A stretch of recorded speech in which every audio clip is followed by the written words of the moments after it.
Hello, friends. As many of you know, local elections are fast upon us. On October 10th, the Booneville Rotary Club held the mayoral debate and pie auction. We thought it would be a good idea to have the candidates back on the show to discuss their campaign up to this point and to elaborate on their experience at the debate. With early voting starting today, this will be the last public appearance for the candidates. After reaching out to all the candidates, Aaron and Brenda Brewer were the first to accept our invitation. Lindsey and I had a great time in this conversation. We hope you enjoy it as much as we did. I really want to start that as an opportunity for the city to come to the managers, the mayor and city councilmen in a less formal situation, to be able to voice their concerns and talk about, to volunteer, to form committees and groups that want to do different things. The Local Insider Show is brought to you in part by My Patriot Supply. You don't need to live in the heart of a hurricane zone or along an active fault line to be serious about emergency preparedness. If we've learned anything from both historical and recent events, crises can come in all shapes and sizes, and they can come at any time, even overnight. Whether you're experiencing the effects of long-term illness, an accident, job loss, or even widespread threats like terrorist attacks, economic collapse, or an outbreak of disease, you can tackle what's next in confidence with My Patriot Supply storable foods. No matter what your emergency may look like, you won't have to worry about where you're getting your next meal. And as far as your survival is concerned, there's nothing more important than that. Already our foods and packaging undergo regular, rigorous testing to ensure they exceed industry standards for safety, quality, and shelf life. Ready Hour also conducts regular analytical, microbial, and oxygen level inspections, as well as sensory testing of raw materials and finished goods in a food testing lab.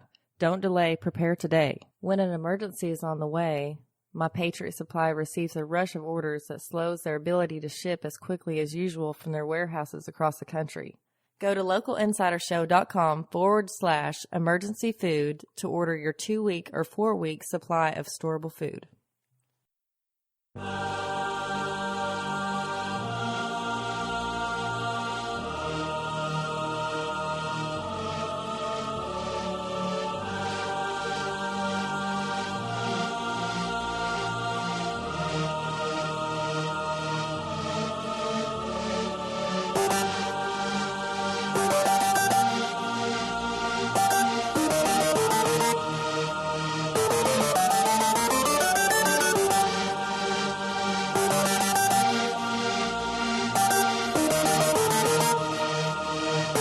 Welcome to the Local Insider Podcast, the show about everyday people who make a big difference.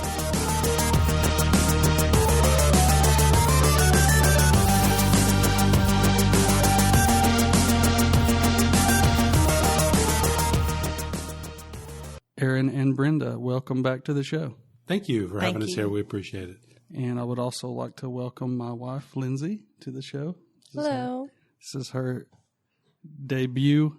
So this is post-mayoral debate. What were your feelings about the debate? Good, bad? Good. I enjoyed myself while I was there. I enjoyed the questions. I enjoyed the opportunity to see people and talk to people before and after as well.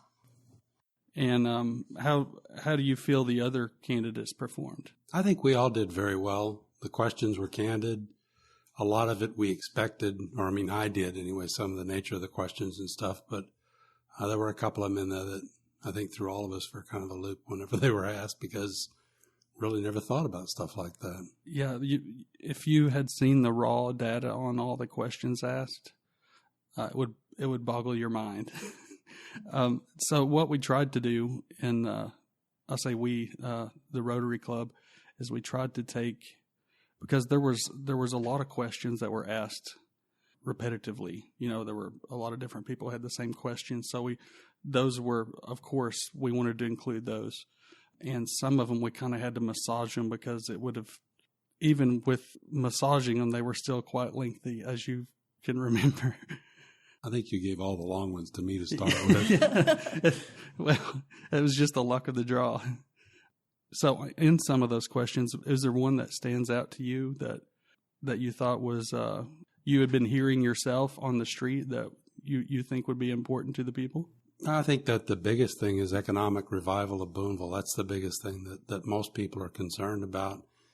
And the economic revival of Booneville will be an answer for a lot of the other things that people have issues with and stuff. Mm-hmm. If we have more money coming into the town and staying in the town, then some of those other issues can be addressed. Well, and that's the great thing about Aaron. He is able to connect with people and get them to come in and bring industry in here. The drug problems they talked about, he has a background for that. He knows how to solve that problem. And he's worked in a lot of those areas for a lot of his life. And so his experience, I think, will really help with that.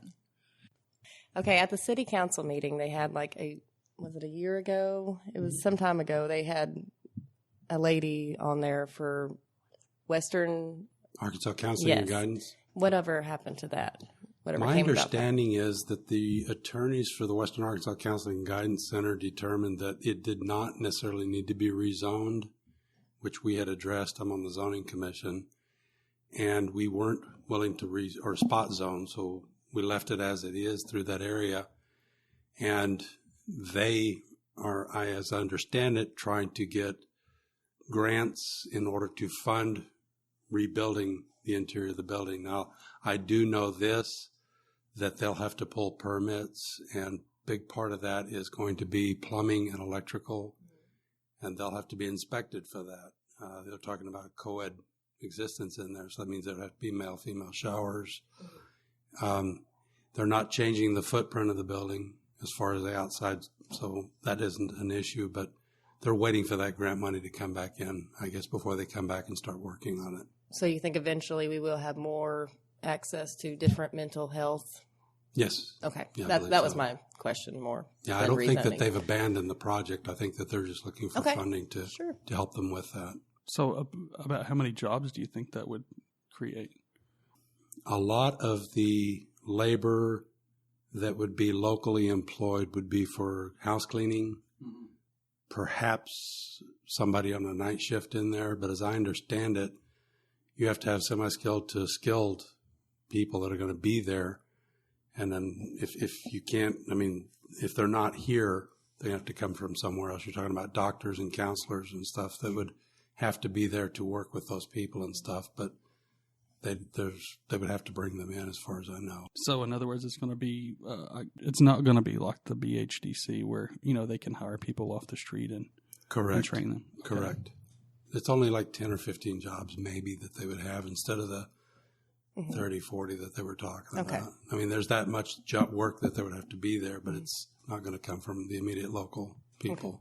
And that brings to mind one of the questions that came up by the people a few times in the questions that we received, and that was drug treatment facilities. Is that something that would be a good idea for our area, or do you think that would be better served in like Fort Smith or something like that? I wouldn't want to put that off on any other city, but a drug treatment facility is a specialized treatment that you're talking about. I don't want to see people walking the streets here because they're here to be treated for drug issues and stuff. I want to see Booneville streets free of drug addicts and drug sellers. I want them to go somewhere else and stuff. I'm not opposed to treatment because I understand that. I know that when this question was asked of me 4 years ago, people were offended by how strong my stance was against drugs. I'm not against the people that have used the drugs. I'm against the drug pushers. Right. I want them to leave or go to jail so that now you can be treated. You can get well because you don't have any place to go. And I've used the story about the young lady that came into my office, proud of herself. She'd been through drug treatment. She was recovering. She needed a place to live. And I finally found a place for her to live. And 2 months later, I couldn't find her anywhere. Not that I was looking, I just hadn't seen her. And I was told that they'd found her, visited her regularly, hung out on the porch because she didn't have any other people to talk to, I guess. But she was back into the drugs again and really far down from where she'd been before. Kind of a relapse, I guess. Yes, a serious relapse from what I understand. Memory serves me, you said that those involved with her situation indicated that like the pusher would come and just sit on her porch and kind of harass her until she got back on drugs. Yes, they were pushing it heavily for her to. They do that with all of them. I mean, it's a very slippery slope. It was described to me the addiction is like when you're a baby. Milk is it for you. You'll do whatever you can to get milk. Mm-hmm. When the drug first hits your system, you'll do anything for that feeling that it provides for you, and you'll do whatever you have to get that feeling, whether it's stealing from your family, stealing from your neighbors. And there's a lot of that going on right now. I mean, people are looking for ways to make money, and you don't care. You'll do anything for that feeling. That's the only thing in life for you is that feeling. But if you cut out the supplier, then you end a lot of the problems, in my opinion.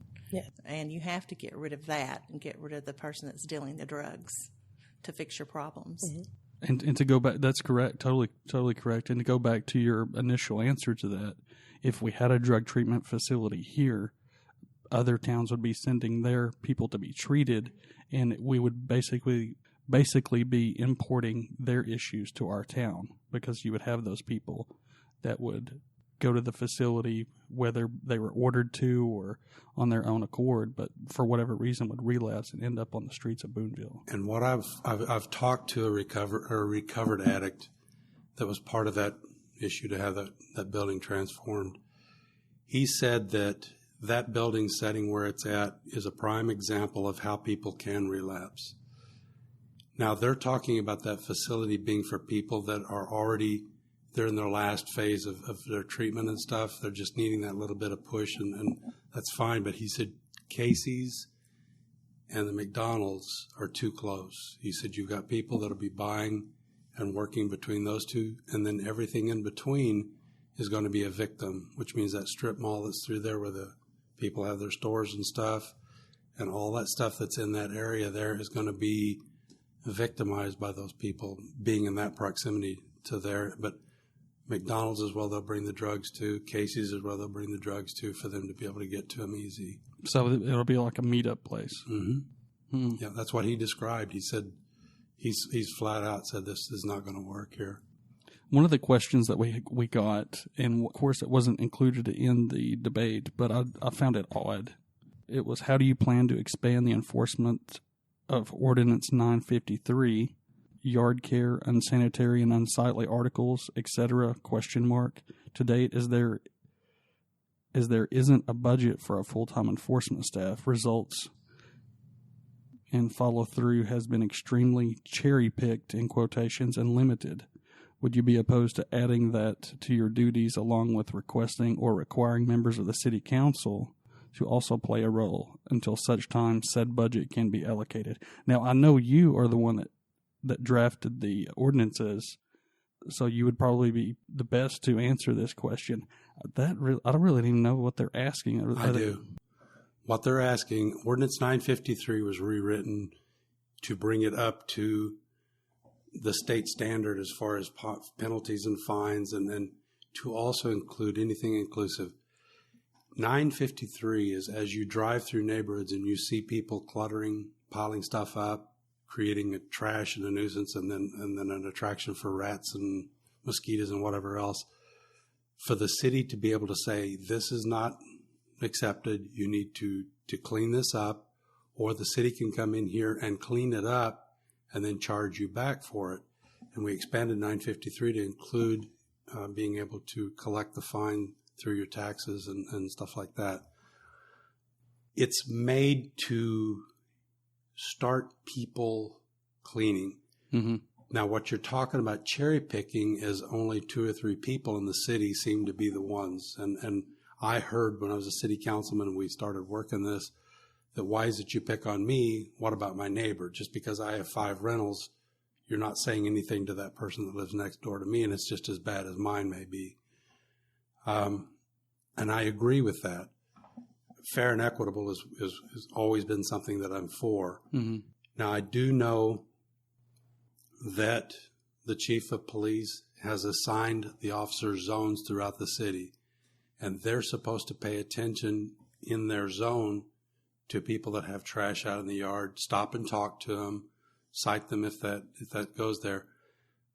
I believe that if citywide this is done and not just picking somebody out to pick on them like they feel they are. So is it they're trying to set an example of someone, or they just go to the worst ones first? Or there's a couple of them that have a lot of areas that need, a lot of houses, in other words. They take up a lot of area, several blocks actually. But the idea is if I live next door to somebody that's got a lot of trash and I see the police officer stop over there, I'm going to run out there and pick mine up. Mm-hmm. So now you've got me cleaning mine up, and this is just an example, me cleaning mine up, and then my neighbor picking his up because I told him, hey, they were next door over there, telling them they need to do something about it. So now you've got a block effort to keep their block clean and stuff. And then that first person knows that the rest of the block has already picked theirs up, so he needs to keep his clean too. And they'll work together that way. But I think some of it, too, when they say cherry picking, is they're like, okay, you're coming after me, but your friend over here, his yard looks 10 times worse than mine, and you're not saying anything to them. And you've got to be consistent when you do that and be fair to everybody. You can't say, okay, I'm going to make you do this, but over here you don't have to do it. You have to be consistent. And for Booneville to get better, you've got to fix the foundation first. And once you fix the foundation, then you can start beautifying and doing all the other things. Yes, I agree with that. Have you heard of Altrusa? It's a women's group. My grandma in Texas is a president of Altrusa, but it's kind of like the Rotary. And what do you think about that? Well, I think a women's group would be great because there's all kinds of different things that they can do. Fort Smith has some, and they work together wonderfully. They have different things, like they have the tour homes where that they make money, and they put back that into their young women and teenagers. Even the older people, they put it into them to have events that benefit them, whether it is they need clothing, they need food, to make things more beautiful. They go around and help decorate the town. Some women's events have even gone to where that in the town they come up with a theme. And so, like, I think of the Dickens Village, sort of, and they take their whole town and make it kind of look like that, and everybody does it, and it attracts people to those towns because they're like, because, that's a feel-good type of thing, and they want to come and see that town. And then you can have more events that they can put together, like dinner on the grounds, where that underneath the park you have the lights and everybody comes and they eat, and they charge like a minimal amount, and the money comes back into those groups also to benefit others.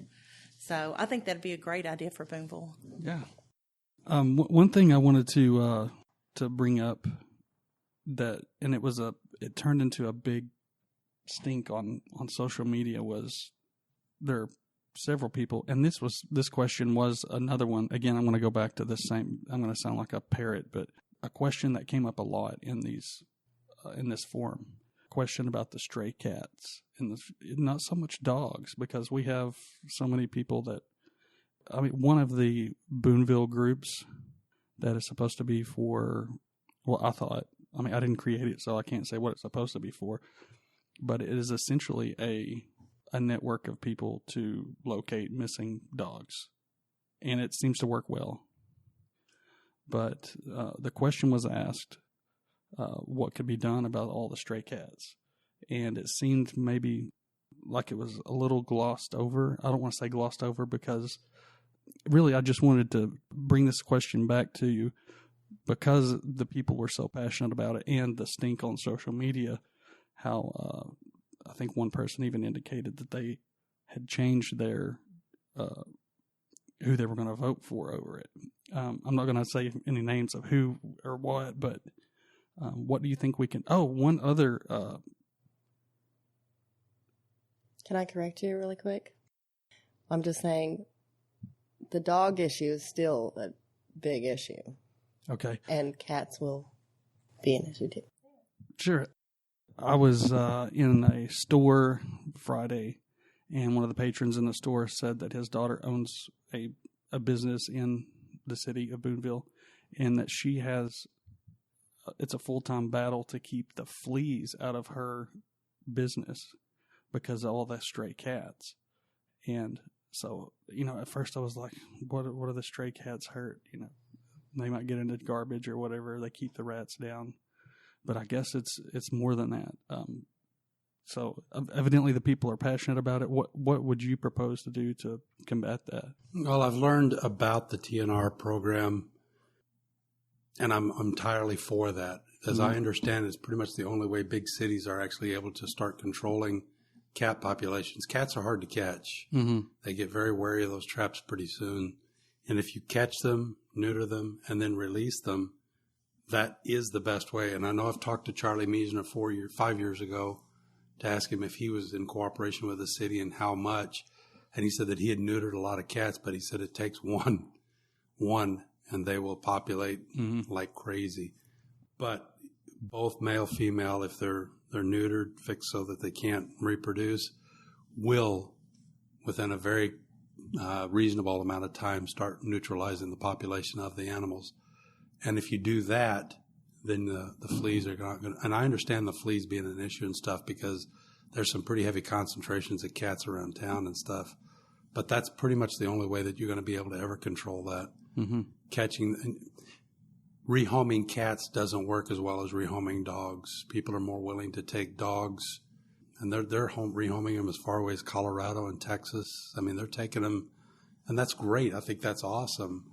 But there are people in town who have cats and dogs, or dogs, not cats. The dogs are running around with a collar on them too. So they go home at night somewhere, and those animals are supposed to be within a contained area so that they're not running free. I mean, the only animals you can't have in the city of Booneville are pigs. There's an ordinance for that. But everything else is supposed to be within a controlled, contained area that they can't get out of and become a nuisance to anything else. So those people need to take care of their own animals, and I think there's an ordinance for that too. So you're saying you wouldn't be opposed to, part of the budget going toward a program that would catch and then neuter and release the... No, we haven't. We need better enforcement for animal control. Okay. I do know this. Whenever I went through the Arkansas Municipal League classes and stuff, I explored having somebody at code enforcement and animal control and stuff like that. Those are specialized fields. You have to have different budgets for them and stuff. I think that's why the police department uses police officers to work on code enforcement instead of somebody full-time for that. But the animal control needs to be more attention to that than it's been getting. And I would definitely be for... Jerry also mentioned about expanding the animal control center. That's the first I'd heard about that. And when I did, I thought that was an awesome idea. From what I understand, we have a good building over there for that. But to have more area there for them to bring them would be even a better idea too. And part of this, funding also can come from grants. And Aaron's great at that. And he's great at pulling in people that have those resources. And the more money you can get that doesn't actually come out of your budget is better for the citizens and better for everybody. And why not put that grant knowledge to good use? Lindsey she mentioned something earlier in the week about a project that I guess we're a part of where they, you were saying they rehome animals to other states. What was the name of that project? The Artemis Project. Can you touch on that a little bit? I know the people that are involved with that here in Booneville. There's 3 or 4 of them. And there's one that's rural, I think, that's part of it as well. But Cindy Scott, I think, is her name. Well, Stephanie Ostrin, I think. Is that another? Oh, yes, I know her. Yeah, and then Patty Strom and Dixie. I hope they don't mind me saying their names. But no, they're very proactive about animal having a proper place to live and care for them, and that's great and that's wonderful. I support them in every way that I possibly can, but having a budget for it would be something that needs to be attended, and like Brenda had said, grants for that. I mean, there's money available around the state. You mentioned that you took classes or you were certified by the Arkansas Municipal League. You say that in conversation. I know there's a lot of people. When I first heard it, I was like, wait a minute. What does that mean? So if you can kind of expand on what that is and why it's important. The Arkansas Municipal League governs city governments. They're the ones that provide the laws and stuff that cities follow, and they define. They are attorneys, and every year they offer only to elected officials a certification course, and it's a series of 4 events you have to attend where they provide classes and access to resources and stuff that cities can use. You can only do it while you're elected. And in my 2 years, I've paid myself to go down to Little Rock and then Fort Smith and I think Hot Springs, to those cities and take those classes and stuff. And at the end of the coursework, with all the prescribed classes that they have, you're certified as a municipal official. And it deals with grants, city government 101, laws, annexation, all of the issues that cities have to deal with, so that I could be prepared as a municipal official to deal with them and better understand them. Sorry, could you repeat that last part? I was moving in my chair. Yeah, it prepares people for what? It prepares people in city government to know how to respond to issues, to educate them so that they have the knowledge to deal with different issues that cities face and the proper procedure for dealing with it, to keep you out of court. I mean, sure, that's a big thing, is keeping you out of court. So why would that not be well, it couldn't be a prerequisite because you have to be elected to do it, but why would it not be kind of a requirement for a city official in any place? I would like to see it worked into the budget so that we can actually educate and provide that opportunity for city council members to be able to go to different aspects of that. Maybe they don't want to be certified or go to all of them because it is time consuming, but to go to different classes that are offered and stuff so they have a better understanding of what they're trying to do and how to do it while they're city council persons. Because that's beneficial for the city if you have that basic knowledge of what you can and can't do to start with. Mm-hmm. Yeah, it kind of seems it would take any of the small mistakes that you make while you're learning. It would kind of help you be better equipped to do that. Exactly. Back on, I hate to be going back onto the cats, but one thing that I thought of and I remembered, I don't remember if I heard it on a podcast or whatever, what a rampant stray cat population will do to the bird population in your area. I don't know the science on it, but I do know a large stray cat, and it doesn't have to be that large, from the study that I had seen, and it completely can decimate a bird population in your area. Wow. Maybe that's why we have no quail here. No. Well, I was just thinking, if you get one of the benefits of getting rid of the stray cats would be you would have more birds in town. I don't know. You can come out to our house. You'll see lots of those. Lindsay, lock up your chickens. Oh, goodness. I hope you cut that out. Lock up your chickens. That's great. On the pet situation, talking about ordinances and things, one thing that I've seen is that there's always the pit bull owners that say you can't make ordinances on pit bulls. And no, there's a large dog ordinance in town that's not enforced. And of the people that I've seen with large dogs, they're typically on a leash or in a controlled area, but there is an ordinance against large dogs in town. So what is considered a large dog? Large dangerous dogs, aggressive dogs, and they do name pit bulls as part of that.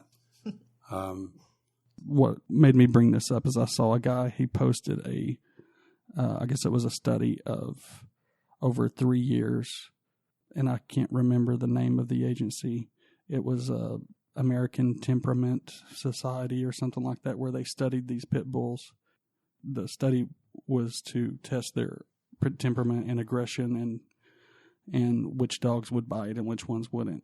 Well, the pit bulls passed with 80%, but what the study doesn't show is and they didn't really tell how that was selected. They said that anyone that wanted to bring their dog to the temperament test could do so. But what that study didn't show is a study conducted that studied 13 years of fatalities from dog bites. And pit bulls may not be the first to bite, but they're the first to kill. So deaths from pit bull attacks make up over 65% of all fatalities in dog bites. The next closest one is Rottweilers, and they only make up 10%.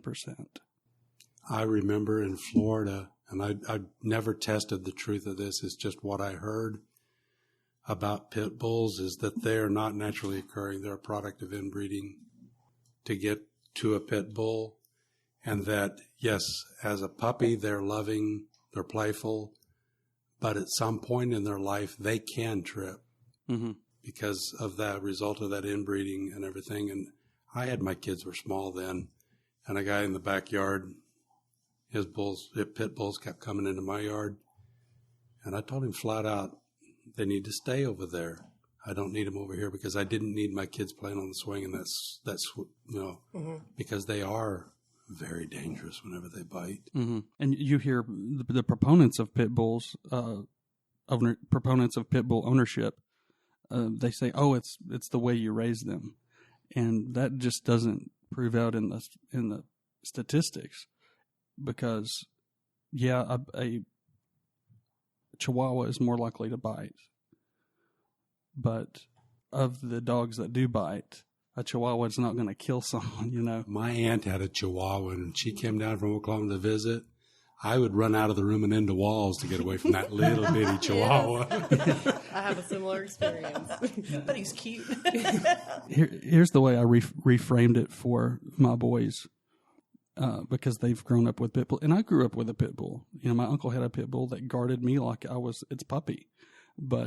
And not to say they can't be great dogs, but if you had a baby swing, a brand of baby swing, and out of all the brands of baby swings, when an infant died in this brand, over 65% of the time, would there be a recall on it, or would you buy that brand of baby swing? Exactly. No. Anyway, I'll get off my soapbox. Thank you.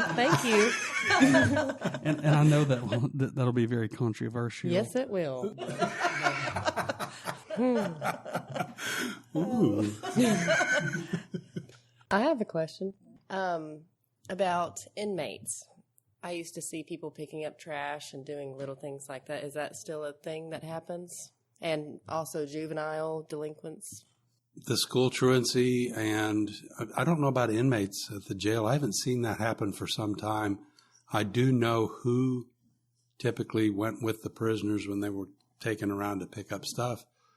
But I don't know if that program is viable anymore, but I thought it was a good idea, to have those people busy. It gave them an opportunity to be out, maybe get a little responsibility, feel a little sense of something other than being a criminal type deal. But that said, I haven't seen that happening here for quite some time. And the reason it hasn't happened, Aaron wasn't here during that time for quite some time, is back several years ago, I'm going to say at least 20, they did have them working, and some of them were working at the courthouse, and they were unsupervised.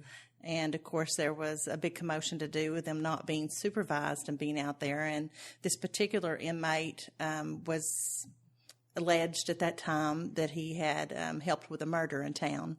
And he was out front working in front of the courthouse, as I said. And so I believe that was the turning point, a lot of that program. And I do know that they had people come and get them then. But you have to supervise them or have someone to supervise them and be with them. But it's great if they can give back to their community and help do different things, pick up trash, and even in the city and out of the city. But if you can't supervise them, then that program's not sustainable. So you do have to have the supervision. David Scarver used to do that, right? Was that a county law enforcement position, or was that a volunteer position? I don't know. Because where I remember seeing them was actually at the courthouse most of the time. Or you could see them like on the outskirts of town, and they would pick up trash and things, which was great. It made the town look more beautiful. But again, you've got to supervise. I'm pretty sure that was a county position that when he was doing that. And he was doing it as long as 4 or 5 years ago whenever I saw him doing it. I don't know if anybody's doing it like David is now. He may have retired. I don't know. But I don't think that he was taking inmates around. I think he was taking truancy and stuff like that juvenile, taking it away from the more quote-unquote hardened criminal. So that would be like a community service. Exactly. Okay. Exactly. And then at the mayoral debate, someone mentioned that most of everything that's done is done by volunteers in this town, that we don't have it in our budget. There's lots of people, including myself, that want to get involved, and we don't know how exactly to do that. What's a good way to bring everybody to volunteer? And also, do people realize that their kids that they get to do this, they can put that on college transcripts. It looks great, and it changes their life. Brenda can probably talk because she's a teacher from the school aspect, but I'm going to go down here back to the town hall meeting that I talked about. I really want to start that as an opportunity for the city to come to the managers, the mayor and city councilmen in a less formal situation, to be able to voice their concerns and talk about, to volunteer, to form committees and groups that want to do different things. Because if you propose something to me at that town hall meeting, who else wants to do that? Okay, what about Tuesday night, 10 o'clock or 6 o'clock? Let's meet at 6 o'clock on Tuesday and let's go do that. I know that there are some groups, not some groups, I know there's one group of gentlemen in town who have different skill sets that get together and they'll work on businesses and stuff. One's a welder, another a carpenter, and they'll do different things like that, volunteering their time if you provide the materials to build up stuff. So what you're talking about was what I was wanting the town hall meeting to be about, so that things could be done. And then when we go to the city council meeting, we can conduct the business that a city council requires. Two city councilmen cannot talk together. That's in violation of state law. They can't do that because they have to have the public involved if they have a conversation. In case there was a FOIA request. It has to be a public forum, yes. So that said, that would be an informal opportunity for the city council to hear the city, to sit there and talk about it with people and try to come to some conclusion and stuff. And then if we come to the city council meeting and say, I need a motion to institute this group that's going to do whatever. Second, it's business at that point in time, not a half-hour discussion that's required that was already taken care of and stuff. So that's what I wanted the town hall for people like you're talking about, volunteering and stuff and putting groups together and attending to different things that the city has. Now, Brenda could talk about the school aspect as far as the kids and stuff for the credit that they get based upon her experience at school. Right. Our kids at my school, I teach out of town, but 75 is what they like to see them get. And our kids average 150. And so that's double the requirement. And how they do that is in the summer, all of our football team even comes in. They do a garden, and the food from that garden goes for the elderly, for anyone that needs it. You don't have to be a particular income level. You just come in and they give that to you. The school kids are used in a lot of ways to give back to the community. They took the ladies from the nursing home and the gentlemen from the nursing home down to the parade. They walked them down where they could come to see the parade and walk them back. They do things like go sing at the nursing home. They help decorate the town. Christmas lights, the kids help put them up. And all that goes toward the community service hours. It would be awesome, I think, if the kids, because they've got to get the community service hours. If they went downtown and helped the businesses put the lights out, that's another attraction. Because if you watch Paris, how they decorate that courthouse and everything, that brings people from everywhere to see it. So if you can get all those students and then get their families involved with it to come help them do those things, that's beautifying your town. It's bringing people from outside in, and when you bring people from outside in, they're spending dollars in your community. It's a win-win for everybody. And it's creating community too, because if we're all in this together, we're happy together because we're doing what we want. We see the results, we're happy with it, and we feel good about it at the end of the day. Yeah, it does. It changes the culture of the town. So when you said 75 to 100, was that hours of community service? Hours of community service. And you can't count something that you are paid for. It has to be more in the volunteer type of thing. And most of our kids get way, way over that. They pick up trash. They do a little bit of everything. And it makes a difference in their lives because they're getting to help other people, makes them feel good, makes the people they're helping feel awesome. Sure. So, like I said, it's a win-win all the way around to me. Yes. And that's part of the development of those kids, too, is the fact that they are not being paid for it. They're learning to provide a service just because it's the right thing to do, which helps build their character and build them into a better person, too. And that brings back to The cats. Well, Pit bulls. no, I think Let's go turn your mic off. Probably is. that brings to mind, you know what JFK said in his inauguration speech, where he says, "Ask not what your country can do for you, but what you can do for your country." We can take that and bring it down to the local level. It seems as if we have all these people in town, not all of them. There's always going to be a group of people that are, like my grandpa would say, they would gripe if they were hung with a new rope. Right. But they want to sit back and be a third base coach and say, well, you need to do this, you need to do that. Well, the town hall, like you're talking about, would give an opportunity for people to put skin in the game and actually get involved in it. And the community service projects, like putting up lights, that would relieve some of the hours that the city is not having to do. You know, it would relieve some pressure off the city. So if we can all be involved, not just with our tax dollars, but with, the rubber on our shoes as well, so to speak, I think it would, you said it would creates, what was it? You said it creates community? Yeah, a new culture. Yeah. And another thing, the burden of the few that are carrying all the load and the bulk of the work, like in a good church, you got a half dozen people that do all the work. The rest show up for the service and the show. Mm-hmm. That's what I've learned happens in community and clubs, the chamber, different things. You've got a set group of people that are dedicated to serving, that are wanting to put it out there, but they get tired too. Mm-hmm. And then they start backing away from it, and then less is done because they've already done more than their share. In this way, I think that we can have everybody step up, not everybody, but that group steps up again because it's a new thing, but they bring a neighbor or that somebody else gets involved.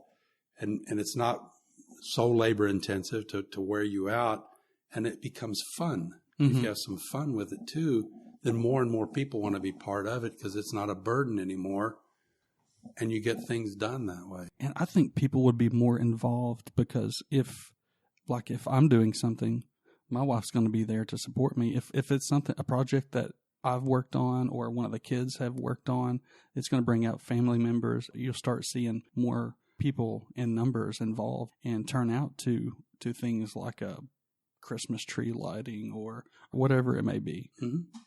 And the more the better, I think, because then you're getting more people involved in it, and it's just a happier group of people, and it brings everybody together.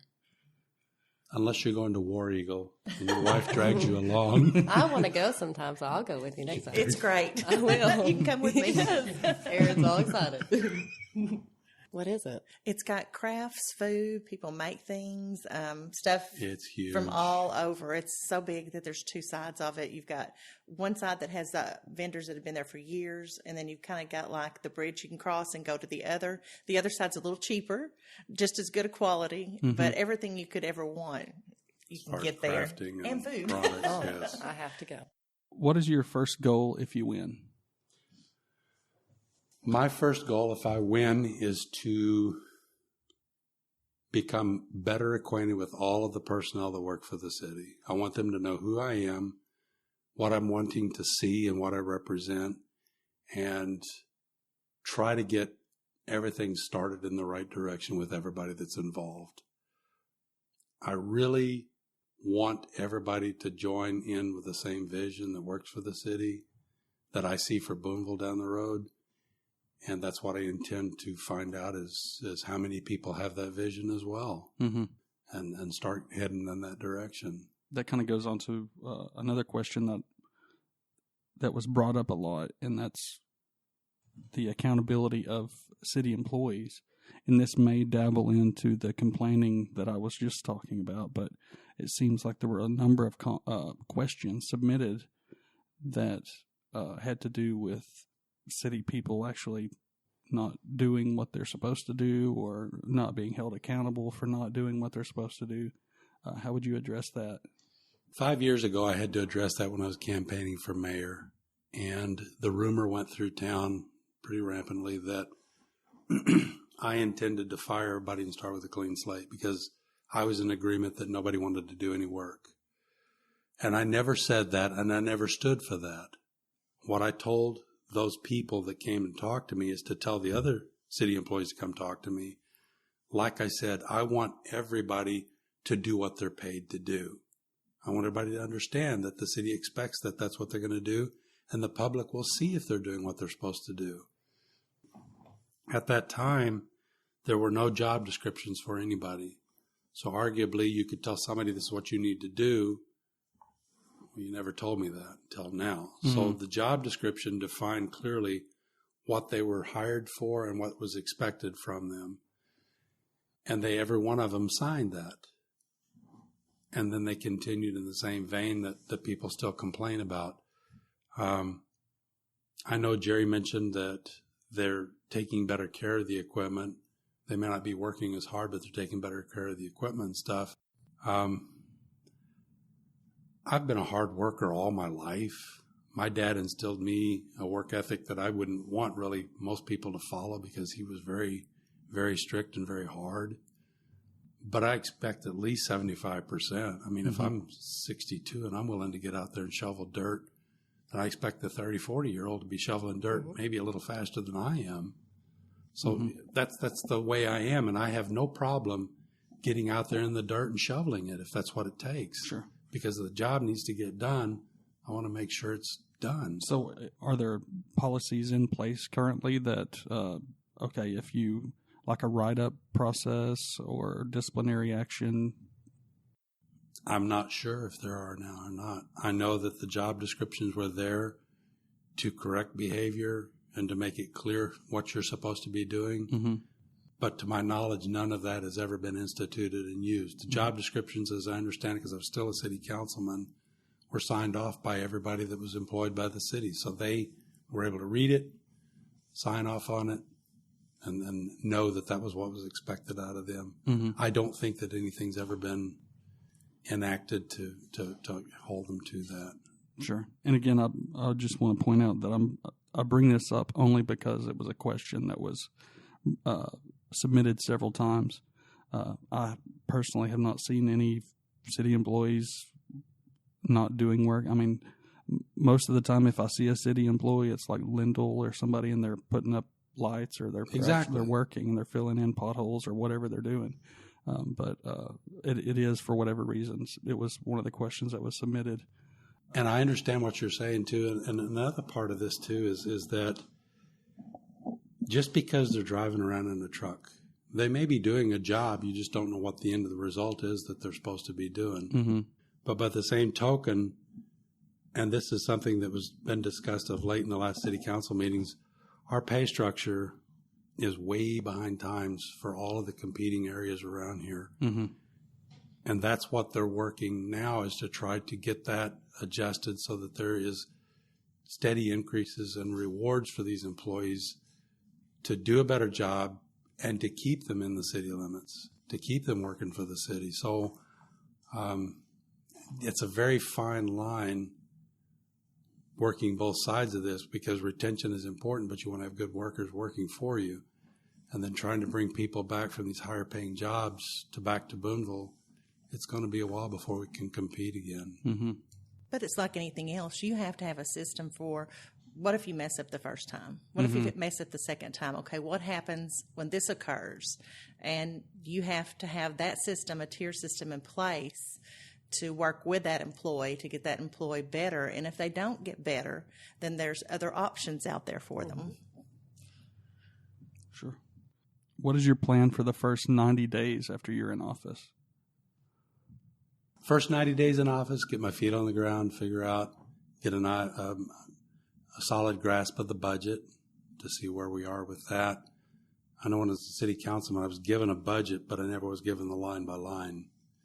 And I want to see the line by line so that I know how it's being spent. Is that information that is not privy to a councilman? No, it's just that I think it's just a lot of detail and stuff, and I never could get the detail type stuff.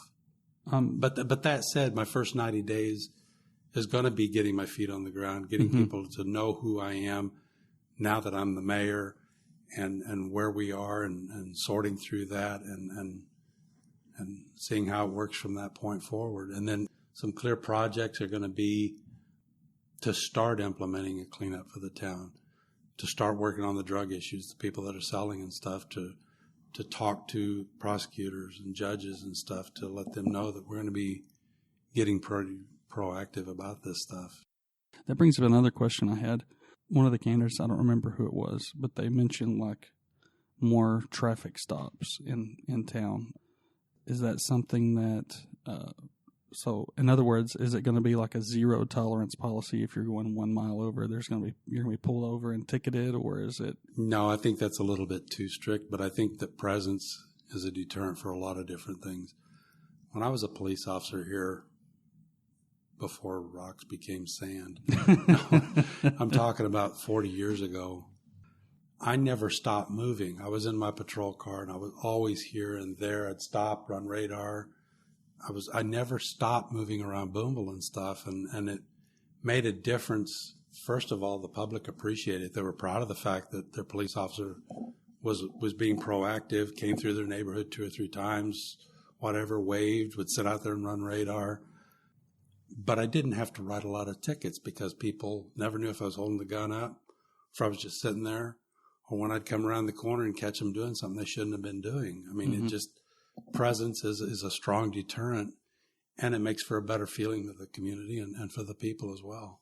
And you can do that in a friendly manner. I mean, I remember as a kid down here, we'd go to the movies and the police officer would come down and just hang out, talk to everybody. They'd walk around, see what people were doing. So can be done in a very positive manner. And Ben's been doing a lot for that, and I appreciate that. The police officers are more involved with the kids at school now. He's got the Shop with a Cop program. The kids love that. That downtown night out they had, that was phenomenal. The kids that came out for that and had a good time. And the police officers were in with that and having fun. School resource officers, they have a lot of fun, even though they get videotaped doing cartwheels and stuff like that. I mean, that's part of bringing the youth closer to you, understanding you. I remember when I was a police officer, we had Community Helper Day, and I'd go to the kindergartners in first grade in my police uniform, and they'd look at the police card and figure out how to turn the siren on, and you try to keep them from tearing it up. But they were interacting with us, and having a good time. And that seems to be it's a fellowship. Yeah, it kind of, if the more the law enforcement is involved in the community and closer to the community, I think it prohibits issues that you might see. Whereas if they're kind of separated, it creates an us versus them, and you see things that happened in Mulberry, where they, for whatever reason, this guy went out of his mind, and I don't know what happened before. It doesn't matter what happened before. The guy was in cuffs. You don't beat a dog when it's on a chain, Right. No. So you certainly wouldn't do it to a human. So, but I think you're right. If we have officers that are more, and police presence that are more involved, then the child is going to know, hey, he sees a kid that's causing trouble. He's like, you're going to get caught. You're going to get in trouble. He's going to know that there's somebody in the community for that. Mm-hmm. Well, the adults feel the same way too, because whenever I was a police officer, I was fair and equitable. It didn't bother me who you represented or who you were from. Mm-hmm. If you were doing wrong, then it's time to answer for it. Mm-hmm. I was fair and equitable. That's all. I've always been that way. You've got to build relationships and good relationships, and you've got to be open to people coming and talking to you. And sometimes you have to meet in the middle, and sometimes you have to go to where they are. Mm-hmm. But everybody's got to work together. Can I add that we have an amazing police staff? Police force, we do. That's We what you do. call it. I We think do. we have some passionate people in this community. Yep. And it's obvious when you see what they're paid, Yes. And I'm glad that they finally tackled that issue, and they're trying to get all the and I commend Ben, for jumping out ahead of that for his guys. There's no argument that they need more pay. It's just sustainable income. Right. That we have to figure out, the city does, how to sustain that. Mm-hmm. And we will. Right. It will be done. I know there's a way to do it. One other question that came up a lot was, and I know you're limited as a mayor in what you can do economically, but the empty commercial buildings like the CVs, the old hospital, things like that, are there things that the city can do to make those more attractive to venture capitalists or someone from the outside or somebody from the inside that may be able to take, and make something of it? The city has to take a big step and swallow, but I know that when I went through my municipal league classes, Hot Springs was the example that was used. Their downtown had some very rough issues with it, and they started with a fire marshal. Every building in the downtown was inspected, and if it did not meet code as required by federal law, then it was condemned or shut down, whether it had businesses in it or not. And then if the owner brought that building up to code as required, the marshal would inspect it again. But you've improved the quality of the building, and now you've made it a viable part of the downtown community. I'm not saying that anything downtown is there, but there are issues that need to be addressed for the downtown. Those buildings, some of them are old.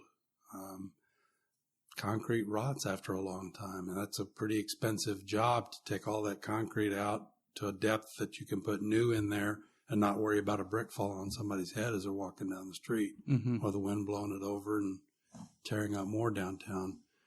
But that's how Hot Springs addressed that, was to use the fire marshal in order to beautify their downtown. And they've got an awesome downtown now. From everything that I've heard, they're proud of it. They want you to come look at it, and they'll talk about it. But it was a 5-6 year process to be able to do that and to get everybody, once it started, that's why I was talking about the neighborhoods. One house needs to be worked on. The neighbor next door is going to pick his up a little better, and it goes all the way around the block. Now you've got block pride. They're all going to take care of their block, and hey, what about you across the street type deal? And it keeps spreading and going through the community and stuff. And that's the way I think that I like. Now, as far as bringing businesses into those buildings and stuff, if Booneville embarks on different venues to support the town of Booneville, then you can realize different ways to make money, economic. Like I talked about the Washitas down here, gateway to the Washitas. You got gateway to Mount Magazine in Paris. We could be the gateway to the Washitas with all the fishing, hiking, biking that's available through these mountains south of us. And that's a cottage industry that could start in Booneville for support for bikes, camping equipment, different things. And they could go in those downtown buildings and stuff, set up. Because there's some of those buildings that have a lot of space in them. Different, whatever. I'm just saying that that's one way that Booneville could see growth. And it's a different thing than Booneville's had before, like she talked about, or Brenda talked about earlier, the Dickens and different looks and stuff like that. So it's a different vibe, different feeling. It brings different culture and different people. There's also, with the advent of digital fiber and stuff, people that are moving to this area from other states that work from home. They want that digital fiber because they work on their computers to communicate with whatever company they came from. They escaped the big city, came to a small town. We need to keep those people in town here to eat, to shop, instead of going to Greenwood or Fort Smith. Keep them here. So if we support those kind of people, then we're going to do better as far as building Booneville economically. And you have to promote. That's a huge thing. You've got to promote your town, promote your people, promote what's here to draw people in. If you don't do that, no one knows. So, Paris has done great with their courthouse on doing that. That's how they got people in. You've got to put out those brochures, put it on the internet, anywhere that you can, so that everybody knows about it. And, like I said, you've got to fix the foundation, and then you can work up and make things beautiful and pretty, and everybody work together to come to that one thing that you're looking for, your community. But at the bottom, or the bottom line is promotion is what brings people in. Is there anything else that you wanted to cover? I appreciate the support from everybody that I get in Booneville. I enjoy the people in Booneville. My office is always open. I'm always there for you. You can find me and talk to me, and I invite people to find me and talk to me. I appreciate the support that we had the other night at the debate. And I look forward to your support whenever I come up to election time at the polls and stuff. I love Booneville. I love the people that live in Booneville, and I always want to be a big part of rebuilding Booneville. Mm-hmm. Were there? Sorry, I didn't mean to cut you off there. Was there any question in the debate that you felt like it really warranted a longer answer, or is there any one that you would like to revisit? Well, we talked about annexation and stuff, and that was a surprise, actually, people talking about that. And I felt like because it was a surprise, I didn't have time to think about an answer. And Booneville needs to grow, and beyond the boundaries that we have right now, it's going to have to at some point in time. And it still comes back down to those people on the fringes want to become a part of Booneville and stuff, and the resistance to that. But I would like to see Booneville grow. I really, really would. But there's still a lot of places in town that we can expand into. Brenda, was there anything else that you would like to address before we? I would just say that all three candidates are wonderful people, but I believe that Aaron has the best background to get Booneville to where it needs to go. I know that he knows how to make it a safe place. I know that he knows how to correct our drug problem. He's been in the law enforcement area for years, so he knows that part. He's been a part of writing grants. There really isn't anything, if you look at his resume, that he hadn't done that doesn't help him to do a great job for Booneville. I know that his door is open all the time, and he would give 100% of his time to help with Booneville, and that you can call him any time of day or night, and he's going to pick up the phone. If he doesn't get it that second, he's going to call you right back in the next minute. So he would be available to everybody at all times. So to me, he's the best candidate for the job. I just thank you both for coming. Thank you. Thank you for asking us. Thanks for coming. Thank you. Appreciate it. Y'all have a great day. You too. You too.